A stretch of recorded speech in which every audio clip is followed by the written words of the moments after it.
নমস্কার, সান্দন টিভিতে স্বাগত। সঙ্গে রয়েছি আমি মণিদীপা। চলে যাচ্ছি বিস্তারিত সংবাদে। নির্বাচনী দামামা বাজার আগে ত্রিপুরা বিধানসভার বাজেট অধিবেশন শেষ করতে আগামী 1 মার্চ থেকে শুরু হবে ত্রিপুরা বিধানসভা অধিবেশন। শুক্রবার বিধানসভায় বিজনেস অ্যাডভাইজারি কমিটির বৈঠক অনুষ্ঠিত হয়। বিধানসভার অধ্যক্ষ বিশ্ববন্ধু সেনের পৌরোহিত্যে হয় এদিনের বৈঠকে এছাড়াও উপস্থিত ছিলেন মন্ত্রী রতন লাল নাথ, মন্ত্রী সুশান্ত চৌধুরী সহ বিএসসি কমিটির অন্যান্য সদস্যরা। বিএসসি কমিটির বৈঠক শেষে মন্ত্রী রতন লাল নাথ জানান, 1 মার্চ থেকে শুরু হবে বিধানসভার বাজেট অধিবেশন। লোকসভা নির্বাচন যে কোনো সময় ঘোষণা হতে পারে। এই বিষয়টি মাথায় রেখে দ্রুত অধিবেশন শেষ করার সিদ্ধান্ত গ্রহণ করা হয়েছে। তাই 1 মার্চ থেকে শুরু হওয়া অধিবেশন চলবে 5 মার্চ পর্যন্ত। মাঝে 2 ও 3 মার্চ অধিবেশন বসবে না। অধিবেশনের প্রথম দিন প্রথমে অতিরিক্ত ব্যয় বরাদ্দের দাবি পেশ করা হবে, তারপর বাজেট পেশ করা হবে, তারপর ত্রিপুরা পাবলিক ডিমান্ড রিকভারি অ্যাক্টের সংশোধনী বিল পেশ করা হবে। 4 মার্চ অতিরিক্ত ব্যয় বরাদ্দের দাবি পাশ হয়ে যাবে। একই সাথে দি ত্রিপুরা পাবলিক ডিমান্ড রিকভারি অ্যাক্টের সংশোধনী বিল পাশ হয়ে যাবে। তারপর শুরু হবে প্রস্তাবিত বাজেটের উপর আলোচনা। 5 মার্চ অর্থাৎ অধিবেশনের শেষ দিনও প্রস্তাবিত বাজেটের উপর আলোচনা হবে। 5 মার্চ বিকালে প্রস্তাবিত বাজেট পাশ হয়ে যাবে। বিজনেস অ্যাডভাইজারি কমিটির মিটিং, আপনারা জানেন যে আগামী 1 মার্চ থেকে আমাদের বিধানসভা অধিবেশন বসছে, বাজেট অধিবেশন। এবং যেহেতু বাজেট অধিবেশন এটা অবশ্যই গুরুত্বপূর্ণ, কিন্তু সাথে সাথে নির্বাচনের দামামা বেজে গেছে। সুতরাং আমরা তাড়াতাড়ি নির্বাচন ঘোষণার আগেই আমরা বিধানসভা অধিবেশন শেষ করতে চাই, যাতে সমস্ত বিধায়করা, মন্ত্রীরা, অন্য যারা আছে সবাই যেন নির্বাচনে কাজে তারা অংশগ্রহণ করতে পারে।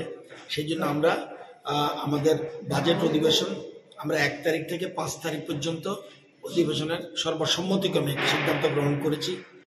মধ্যযুগীয় বর্বরতার বিরুদ্ধে পুলিশ 5 জনকে আটক করতে সক্ষম হয়।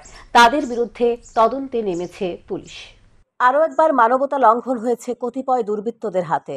বাড়ির খুঁটির সাথে যুবককে বেঁধে নগ্ন করে মারধর করল দুর্বৃত্তরা। ঘটনায় 4 জন গ্রেফতার হলেও রাজ্যের আইনশৃঙ্খলা কোন জায়গায় পৌঁছেছে তা নিয়ে আঙুল উঠছে। শনিবার কদমতলা থানাধীন 7 সঙ্গম গ্রাম পঞ্চায়েত এলাকায় ঘটে যায় এক নেক্কারজনক ঘটনা। এক যুবককে ঘরের খুঁটির সাথে বেঁধে রীতিমতো নগ্ন করে মধ্যযুগীয় কায়দায় মারধর করা হয়। পরে আরক্ষা কর্মীরা এই যুবককে উদ্ধার করে হাসপাতালে নিয়ে যায়। বর্তমানে আহত যুবক ধর্মনগর জেলা হাসপাতালে চিকিৎসাধীন। এই ঘটনার পর কদমতলা থানায় আহত যুবকের পিতা লিখিত মামলা দায়ের করেন। ঘটনা তদন্তে নেমে প্রাথমিকভাবে পুলিশ 4 জনকে গ্রেফতার করে, কিন্তু ভাইরাল হওয়া ভিডিওতে এক নাবালককে দেখা যায় এই যুবককে মারধর করতে। ঘটনার পর পুলিশ 4 জনকে গ্রেপ্তারের পর অভিযুক্ত নাবালক গা ঢাকা দেয়। অবশেষে রবিবার রাতে গোপন সংবাদের ভিত্তিতে এই মামলার তদন্তকারী অফিসার কদমতলা কুর্তি বিধানসভা এলাকা থেকে অভিযুক্ত নাবালককে আটক করে। সোমবার সকল আইনি প্রক্রিয়া সম্পন্ন করে পুলিশ অভিযুক্ত নাবালককে জুভেনাইল আদালতে সোপর্দ করে। পাশাপাশি ধৃত বাকি 4 অভিযুক্ত কোষ আকুরা, লব আকুরা, পান্না আকুরা ও সমরজিৎ আকুরাকে এদিন আদালতে সোপর্দ করে পুলিশ। সান্দন টিভি। সোমবার 7 সকালে এক যুবকের দেহ উদ্ধার। তেলিয়ামুড়া থানা এলাকার চাকমাঘাট ব্যারেজ সংলগ্ন রাস্তার পাশে দেহটি উদ্ধার হয়। খবর পেয়ে ঘটনাস্থলে ছুটে যায় তেলিয়ামুড়া থানার পুলিশ।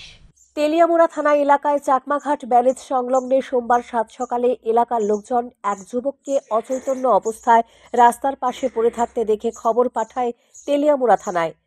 ঘটনার খবর পেয়ে ঘটনাস্থলে পৌঁছায় তেলিয়ামুড়া থানার পুলিশ। পুলিশ ঘটনাস্থলে পৌঁছে প্রত্যক্ষ করতে পারে ওই যুবকটি মৃত অবস্থায় রাস্তার পাশে পড়ে আছে। পরবর্তীতে পুলিশ প্রাথমিক তদন্তে জানতে পারে এই মৃতদেহটি উত্তর মহারানীর বাহাদুর সর্দারপাড়া এলাকার বাসিন্দা অসীম দেববর্মা। এদিকে পুলিশের তৎপরতায় মৃতদেহ উদ্ধার করে ময়নাতদন্তের জন্য নিয়ে আসা হয় তেলিয়ামুড়া মহকুমা হাসপাতালে এবং মৃত যুবকের বাড়িতে ঘটনার খবর পাঠানো হয়। ঘটনাস্থলে ছুটে আসে অসীমের পরিবার। পুলিশ জানায়, ময়নাতদন্তের পর স্পষ্ট হবে মৃত্যুর কারণ। এটা অ্যাকচুয়ালি কজ সেটা পোস্টমর্টম করার পরে জানতে পারবো। এখন আপনার এফএসএল টিম আছে, আপনার তেলিয়ামুড়া হসপিটাল নিয়ে সেটা প্রপার রিপোর্ট পাই, সেটা আপনার কিছু বলতে পারবো। আচ্ছা এনে যে দেড়বটি যে আমরা যে দেখলো কয়টার সময় পেয়েছি? হ্যাঁ, আনুমানিক 7টায়। আমরা এর আগে খবর পাইছি, কিন্তু আমরা রিভিউটা প্রায় 7টার সময় আছে। ওনারা গার্জেন আয় পড়ছে? হ্যাঁ, গার্জেন আয় পড়ছে, গার্জেন আছে, এফএসএল টিম আছে। এখন আমরা পোস্টমর্টমের জন্য নিয়ে যাবো। আইডেন্টিফিকেশন হয়েছে স্যার? হ্যাঁ, আইডেন্টিফিকেশন হচ্ছে। ওনার নাম অসীম দেববর্মা। অ্যাড্রেস? অ্যাড্রেস কল্যাণপুর, উত্তর মহারানীপুর, কল্যাণপুর পিএস আন্ডার। এখন আপনাদের লাশ কি করবেন স্যার? এখন এটা পোস্টমর্টমের জন্য আপনার তেলিয়ামুড়া হসপিটাল নেওয়া হবে, তারপর বাকি তদন্ত সাপেক্ষে আপনারা বলা যাবে। তবে কিভাবে অসীমের মৃত্যু হয়েছে এই বিষয়ে স্পষ্ট কেউ বলতে পারছে না। তবে বাড়ি থেকে বহু দূরে রাস্তার পাশে যুবকের মৃতদেহ উদ্ধার ঘিরে জনমনে নানাহ প্রশ্নের জন্ম নিয়েছে। সাধারণ মানুষজন চাইছে ঘটনার প্রকৃত রহস্য উন্মোচন করুক তেলিয়ামুড়া থানার পুলিশ। শান্তন টিভি। অপসংস্কৃতির আমদানি হয়েছে 42তম আগরতলা বইমেলার মঞ্চে। বিগত দিনে মানবতা, মূল্যবোধ ও রাজ্যের সংস্কৃতির উপর নির্ভরযোগ্য যেসব গান বইমেলায় মুক্তমঞ্চে পরিবেশন করা হতো, সেই গানগুলির পরিবর্তে নতুন করে আমদানি হয়েছে মেহবুবার মতো উল্লাসিত গান। এর বিরুদ্ধে এবার সরব হয়েছে বাম ছাত্র ও যুব সংগঠন। সোমবার রাজধানীর গান্ধীঘাট স্থিত তথ্য ও সংস্কৃতি দপ্তরের সামনে এদিন সরব হল ডিওয়াইএফআই, টিওয়াইএফ, এসএফআই এবং টিএসইউ। অভিযোগ, বইমেলায় মানবিক মূল্যবোধ এবং মানুষের জায়গায় পরিবেশন করা হতো, সেখানে এবার নতুন সংস্কৃতির আমদানি হয়েছে। বইমেলার মঞ্চে চটুল গান পরিবেশন করে সংস্কৃতির চূড়ান্ত অবদমন করা হয়েছে। এটা চূড়ান্তভাবে নিন্দনীয় ঘটনা। তথ্য ও সংস্কৃতি দপ্তরের এই ধরনের চরম গাফিলতি বছরের পর বছর বেড়েই চলেছে। ঐতিহ্যবাহী এই বইমেলাকে রাজ্য সরকার প্রতি বছর এভাবে বিভাজন করছে এবং অপসংস্কৃতির আমদানি করছে বলে অভিযোগ তুললেন তিনি।